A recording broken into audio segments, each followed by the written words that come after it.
Assalamualaikum warahmatullahi wabarakatuh. Kembali lagi di channel YouTube Karlina KHAR_Lina.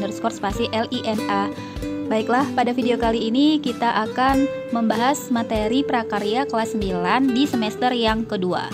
Sebelum kita membahas materinya, jangan lupa klik tombol subscribe-nya ya, dan like dan komen juga agar saya lebih semangat lagi untuk membuat video-video yang berikutnya. Kali ini kita akan membahas materi mengenai pengertian dan prinsip kerajinan berbasis media campuran. Ada yang sudah pernah dengar apa itu kerajinan berbasis media campuran? Kerajinan berbasis media campuran merupakan kerajinan yang dibuat dengan tujuan merubah bentuk sebuah benda yang dominan yang terbuat dari satu jenis bahan dipadukan dengan bahan lain agar lebih menarik tanpa menghilangkan fungsi aslinya. Jadi maksudnya berbasis media campuran itu kita memodifikasi atau menambahkan bahan yang satu dengan bahan yang lainnya agar terlihat lebih menarik, tetapi kita tidak menghilangkan fungsi asli dari kerajinan itu sendiri. Contohnya bisa kita lihat pada gambar berikut ini. Di sini ada piala yang berbentuk wayang. Untuk keterangan yang ada pada pialanya ini terbuat dari kayu yang dipahat dan diukir dengan nama juga keterangan lomba yang diikuti, serta lambangnya yang wayang ini terbuat dari logam. Jadi ini merupakan perpaduan antara kayu dan logam. Sedangkan fungsinya juga sama, piala sebagai simbol atau lambang dari suatu kemenangan dalam perlombaan. Yang kedua, gambar toples. Toples ini dipadukan dengan batu-batuan dan juga pita serta renda. Jadi toplesnya yang terbuat dari kaca yang tadinya polos tanpa hiasan apapun dipadukan dan diberi pita Jepang, kemudian renda serta batu-batu hiasan yang berwarna ini. Jadi dia tampilannya lebih menarik tapi fungsinya tetap sama. Yang awalnya toples sebagai tempat makanan, setelah dihias seperti ini dan dipadukan dengan bahan yang lain, dia juga memiliki fungsi yang sama sebagai tempat makanan. Yang ketiga, ini ada gambar teko, merupakan perpaduan antara bahan dasar tanah liat yang sudah menjadi seperti keramik dipadukan dengan rotan ataupun bambu. Yang terakhir ada hiasan dari keong.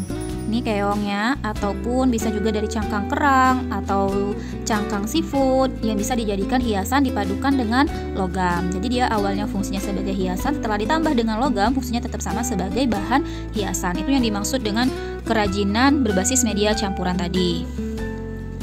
Adapun tujuan pembuatan kerajinan berbasis media campuran diantaranya yang pertama, karena adanya kekurangan bahan baku atau memanfaatkan bahan baku yang tidak banyak jumlahnya.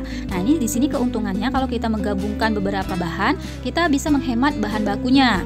Yang kedua, menghindari bentuk yang monoton. Maksudnya menghindari bentuk yang sama. Monoton itu artinya bentuk yang sama, hanya itu-itu saja. Yang ketiga, meningkatkan estetika pada tampilan produknya. Berarti dia meningkatkan nilai seninya atau nilai jualnya, keindahan pada tampilan produk itu sendiri setelah ditambah ataupun digabungkan dengan bahan lainnya. Yang keempat, lebih terlihat modern karena dapat disukai oleh semua orang.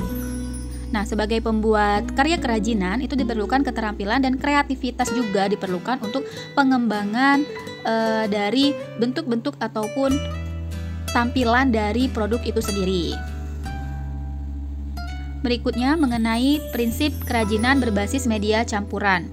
Yang pertama, merupakan penggabungan dari berbagai bahan yang tidak memiliki reaksi kimia tertentu. Ketika dilakukan proses penggabungan, misalkan bahan yang digunakannya itu dapat membuat bahan lain menjadi terkikis atau berkarat. Nah, itu tidak diperkenankan.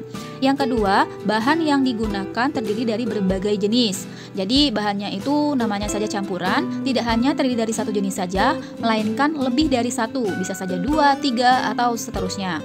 Yang ketiga, bahan terdiri dari bahan homogen dan bahan heterogen. Untuk bahan homogen dan heterogen ini nanti kita bahas di slide yang berikutnya. Yang keempat, masing-masing bahan memiliki karakteristik sendiri yang saling mendukung terwujudnya keindahan ataupun estetika dari sebuah produk kerajinan yang sudah dibuat. Yang kelima, penggabungan bahan yang dilakukan harus dapat menyatu dengan bahan yang lainnya, sehingga bisa terjadi kesatuan dan juga harmonisasi atau keselarasan ketika kita melihat hasil kerajinan itu sendiri.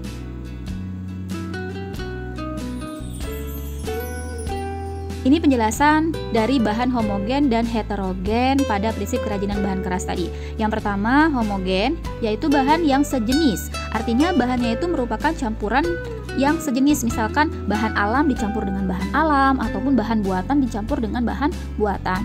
Nah, pada semester 1 kemarin kita sudah membahas mengenai bahan alam dan juga bahan buatan. Jadi misalkan bahan alam itu bisa batu, bisa kayu, bisa juga bambu ataupun rotan. Nah, kalau bahan-bahan alam ini digabungkan, dicampurkan dengan sesama bahan alam, maka itu disebut dengan campuran yang homogen.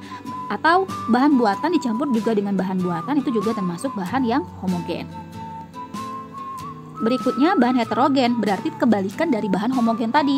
Heterogen yaitu bahan campuran seperti bahan alam dengan bahan buatan. Jadi dia campuran antara jenis bahan alam dan bahan buatan. Contohnya misalkan kayu digabungkan dengan logam ataupun plastik digabungkan dengan batu dan sebagainya. Bisa dipahami ya? Demikianlah yang bisa disampaikan pada video kali ini. Jangan lupa klik tombol subscribe-nya ya.